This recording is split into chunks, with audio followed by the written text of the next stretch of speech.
Conservative leader Kemi Badenoch promised that she'd scrap it at her speech, at the party conference yesterday. Take a look. Conference, stamp duty is a bad tax. It is an unconservative tax. The last Conservative government cut stamp duty for thousands of home buyers.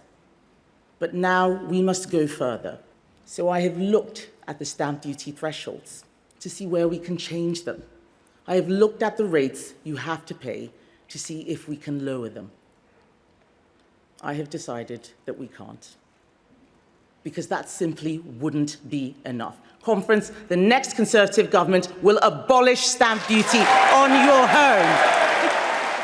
Well, it went down pretty well there, didn't it? Let's look at what that would actually save people. So stamp duty is paid to the government when you're buying a property or land over a certain price in England and Northern Ireland. Property taxes work slightly different rates as well in Scotland and Wales. But how much you pay depends on the price. Take a look. So if the property is less than £125,000, you won't pay anything. And if you're a first-time home buyer, it's £0 up to £300,000. Now, between £125,000 and £250,000, you're paying 2%. From £250,000 to £925,000, you're paying 5%. And then when it goes up to 1.5 million, you're paying 10%. And anything over and above that, £1.5 million is 12%. And if you already own a property and you're buying a second home, that rate rises even higher. So let's get into it. Should we scrap stamp duty, Ava? How on earth is she going to pay for this? You know, it's £1 billion a month. That's £12 billion per year. It has actually been steadily rising. I think around March time, it was around £1.4 billion that was paid into the Treasury. So this, to me, just sort of smells like Liz Truss's black hole. Excuse me. Sorry, I know it's the morning. But, you know, how on earth is anyone going to recoup the cash that's going to need to plug that gap? I also just want to make the case for first-time buyers here. So first-time buyers, they don't have to pay stamp duty if it's £300,000 or under, right? So most first-time homes are going to be around that threshold. I really think we need to look at the barbecue analogy with this, which is that if you are at a barbecue and you go and help yourself to food, you don't go out for seconds until everyone else at the table has eaten. I think that's how we need to start thinking about home ownership. We need to get first-time buyers onto the ladder. We need to get young people into homes before we start trying to facilitate the rest of the market moving about and, you know, acquiring better or more profitable assets. What do you think, Crystal? I think that I would be at that barbecue and I would eat everything and I wouldn't care if anyone else had not had anything on their plate yet. That's not true. No, I have very good table manners. But I think that this is a brilliant idea. There's both a moral argument for it and a practical one. So the moral argument first is that someone buying a property, the government has nothing to do with that. What does the government do within the process of someone buying or selling a property? Make money, it would appear. Nothing. You don't get a service in return for that. So that is the reason why morally I think stamp duty is absolutely dreadful. But there's also a practical reason. So there was a study done in Australia about stamp duty, and they found that actually it was a really wasteful tax because what is lost to an economy is about 75p out of every pound that goes into the economy when stamp duty is paid because of losses to other industries. So I'll give you an example. If you are someone who buys let's say a £400,000 house, you're probably looking at about £10,000–15,000 worth of stamp duty. Now, that is money you can't borrow. That is cash money you've got to come up with. That money then goes to the government. It is then out of the pocket of the people buying the property. They then won't spend that money on improvements. They won't put the money back into the economy, whereas if you had some money left over from the deposit from your house, what you could do is then pay a decorator. You go and buy some furniture. You go and put the money back into the economy, meaning that the government still gets its pound of flesh from VAT and from corporation tax and from those businesses growing and paying tax. Yes. However, what it means is you're actually feeding a growing economy rather than just putting money into government coffers for them doing nothing. But isn't that the argument for every single tax that you pay? And actually, you do need to put cash into the government coffers. Otherwise, it means that our nurses, our teachers, our doctors can't ever be paid, and that would therefore lead to a declining economy. I'd also like to pick you up on the moral point, the morality morality point that you touched on there. You know, do you think it's moral that most young people in this country are spending over 50% of their pay packet on rent? I mean, you look around London, I know colleagues and friends of mine who are living in 6-bedroom houses, 6-bedroom shared accommodation, and they're paying over £1,000 per month for the privilege. Well, I mean, how is that moral? I would solve that problem. Well, first, we have two problems. Obviously, the supply side is a problem, and we need to be building properties, without a doubt. But also, by getting rid of stamp duty, what you're going to see is that people who are perhaps in bigger houses that would normally want to downsize but won't because of the stamp duty obligation, what that will mean is that hopefully they will start moving, meaning that smaller properties will end up being homes have freed appreciated up. in value by so much. You know, homes, I mean, particularly in the south, you know, you look at the dramatic appreciation of value in houses. Surely they can pay an extra couple of thousand here and there for stamp duty when they've had several £100,000 added to the property. OK, I'm going to put you both on pause for a second. It will free up properties, and that's callers. what we need. We're just going to do us. Yes. I just want to take some calls. 0207 862 2222 is the number. Christine from Kent, we're going to start with you. What's your view on stamp duty? Do you think getting rid of it would be a benefit to the economy? Would it boost it? Not necessarily a benefit to the economy, but I think it would be fairer to home buyers, because I live in the southeast and you can't get much of a house for, you can get like a 2-bed flat for about 250,000, but in the northeast, 250,000 would buy you probably a 4-bedroom house, and it's not fair that you're paying the same percentage of stamp duty on a 2-bed flat as you are a 4-bedroom house. Christine, I completely understand your concerns around that and the unfairness, which brings up another question. Perhaps what we needed to do was not get rid of stamp duty, as Kemi suggests. Perhaps what we need to do is reform stamp duty and maybe make it location by location, because you're talking about the north, but if you're going to buy a house in Manchester, in the city centre or close to the city centre, you're paying big money as well. Yeah. So it's not even by region, it's almost by location of house. Yeah, I mean, it's going to be a nightmare to sort that out, obviously, but it would be much fairer on the purchaser.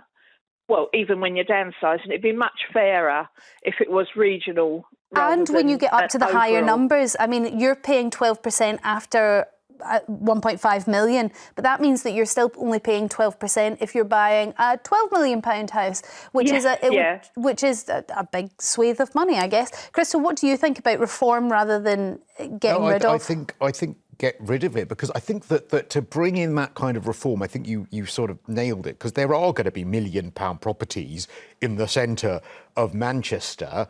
Would that then be exempt, or would you have to have it? So the best way to do it, if you're going to have it, is based on the cost of the property. But I just think that it's nothing to do with the government. And, you know, when you put in for your national insurance or when you pay for your healthcare, you are actually getting something in return. I just don't see what this transaction has to do with the government. For that healthcare. Can I also just pick up on Christine's point there about the sort of the regional differences in house prices? You know, I would say if you look at an area like take, for example, Darlington, which has seen dramatic deindustrialisation and a lack of government funding, that is the reason why house prices are cheaper there, because there are lower salary jobs available in that region. So why would you want to double hit those people with, first we've taken away your jobs and now we're going to make you pay extra stamp duty? I think they would probably riot. OK, Christine, thank you very much for your call. Graham from Hampshire, what's your thoughts? See, Graham, now what's happened here is I can hear the TV in the background. It's going to make it very hard for us to have a conversation. So let's get the TV off so we can just talk. Hello. One-to-one. Hi, Graham. I'm sorry, I'll...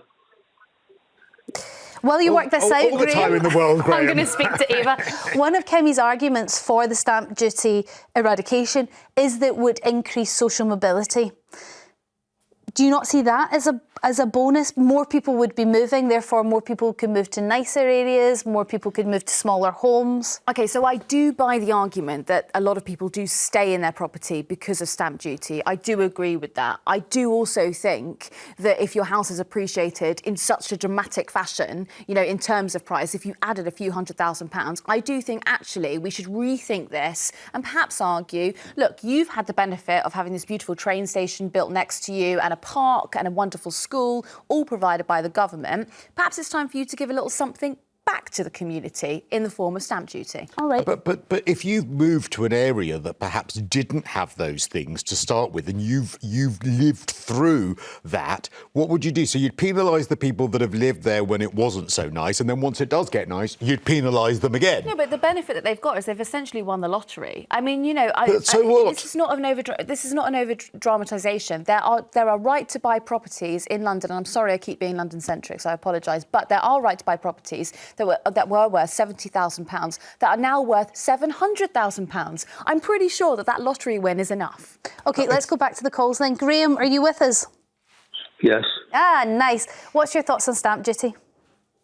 Well, I just think that I'm not going to go into that. I'm not too sure about the ins and outs or whether we should do it in certain areas or whatever. Mm-hmm. But can I just add something else? Is that I think they're missing a trick slightly, and it's a bit.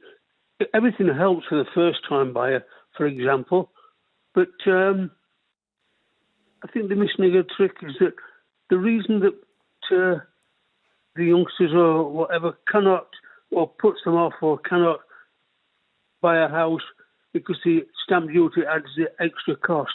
The reason they can't buy a house is because they can't get the deposit. That's why they go into the mortgage companies to get a mortgage, because if they had money coming in such that they could save up money, then they probably won't be going. The first thing they look at is how much do we need for a deposit? Graham, you're absolutely right. The saving up for a deposit is a real hurdle for first-time buyers to get to. I think some banks were starting to offer 100% mortgages. I may have that wrong, but I feel like just before I went off, so maybe last year, 95% mortgages. If you're someone who is buying, say, over the threshold that is exempt, or you're someone moving, as I said before, that is, you might only end up with the equity or the money to have a 10% deposit on your next place. And then if you've got to come up with, which would be, say, £40,000 on a £400,000 property, that's the 10% deposit. Then if you've got to come up with 10 or 15,000 on top of that, that's not money that you can borrow. That's cash money in addition to your deposit you've got to come up with for nothing. Whereas if you agreeing with your point about social mobility, people moving house is a good thing. Estate agents get money, solicitors get money, people furnish it, people paint it, people use tradesmen. The money goes back into the economy and it ends up being a good thing. I don't know how compelling the argument about paying the estate agents and the lawyers is going to carry. But it's all money that gets taxed. Decorating, I thought, OK, he has a point here. He's got the audience back again. Andrew from London, what do you think about stamp duty? Do you think Kemi's got this right? Well, I think she's absolutely got it right, because at the end of the day, you're paying stamp duty on money that you've already earned and you've already paid tax on. And just recently, I've got a friend of mine who became homeless, and I have a few buy-to-let properties, and the market's very jittery at the moment, and I've not been looking to expand. So I said to my friend, I said, you know what, I'll have a look and see if I can buy a house so you're not homeless with his wife and 2 kids. And when I looked into it, the stamp duty on a £400,000 house, if I was a first-time buyer, was £5,000. As a buy-to-let landlord, it was £30,000. If I bought it through a company, it was £40,000. So I'm not buying the flat, and that person is going to remain homeless. Good. Yeah. No, but you can't say good that someone's going to stay homeless. Let someone buy and live there. But imagine that then you bought that flat, which I would be in favour of you doing. You would then, if you didn't have that £40,000, you'd probably refurbish it. You'd have someone in there that you would pay tax on the money from the income that you're getting. So this is why these regressive taxes, and money you've already paid tax on, incidentally, Andrew, you're quite right, that's why these regressive taxes stop the economy actually growing. But Andrew, how much rent do you charge, every month? How much rent do you charge one of your tenants? Well, I actually go along with the local housing authority rentals. I don't charge above what could be the deemed rent, which I could get more in the private market. You rent via the local housing authority? Yeah, they set They standards typically of rent. get quite an overinflated, like a price above the market.